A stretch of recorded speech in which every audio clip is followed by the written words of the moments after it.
আজকে আমি বাড়িতেই বানিয়েছিলাম চুরমুর, আর খেতে এত টেস্টি হয়েছিল। কিভাবে বানালাম চলো তোমাদের সাথেও শেয়ার করি। একদমই ইজি। সবার প্রথমে আমি কিছুটা আলু সিদ্ধ করে নিয়েছিলাম, ব্যাস। এবার কি ছোটো ছোটো করে কেটে নিয়েছি। এরপর ধনেপাতা ভালো করে ধুয়ে নিয়ে কুচি কুচি করে কেটে নিলাম। এখন আমি দুটো লঙ্কা নিচ্ছি। আমি হলে ঝাল খেতামই না, যেহেতু মা একটু খাবে তাই একটু ঝাল দিয়েছি। আর এরপরে যে তেঁতুলটা দেখছো, এটা বাড়িতে বানিয়ে রাখা হয়, আমাদের 1 বছর চলে যায়। এই তেঁতুলের মধ্যে জল দিয়ে এটার পাল্প করে রেখেছি। আর এই যে চুরমুর মানে ফুচকাগুলো, এগুলো আমি আগের দিন 10 টাকার পাল্প, এই যে চুরমুর বানানোর যে পাওয়া যায় না পাপড়িগুলো, সেগুলো কিনে এনেছিলাম। ব্যাস সব কটা জিনিস দিয়ে দিলাম এর মধ্যে, মানে আলু, ধনেপাতা কুচি, একটু লবণ দিয়েছি আর তেঁতুলের পাল্প দিয়েছি। হাত দিয়ে ভালো করে মেখে নিচ্ছি। হাত দিয়ে না মাখলে না সেই ব্যাপারটা আসবেই না। ওপর থেকে কিছুটা ঝুরি ভাজা ছড়িয়ে দিলাম। আর দেখতে দেখো কতটা সুন্দর লাগছে।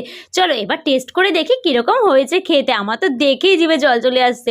গাইস, এটা খেতেও সেরকমই টেস্টি ছিল। আচ্ছা, তোমরা কি বাড়িতে কোনোদিন ফুচকা বা চুরমুর বানিয়েছিলে? অবশ্যই কিন্তু কমেন্টস করে জানি। আমি প্রথমবার চুরমুর বানালাম।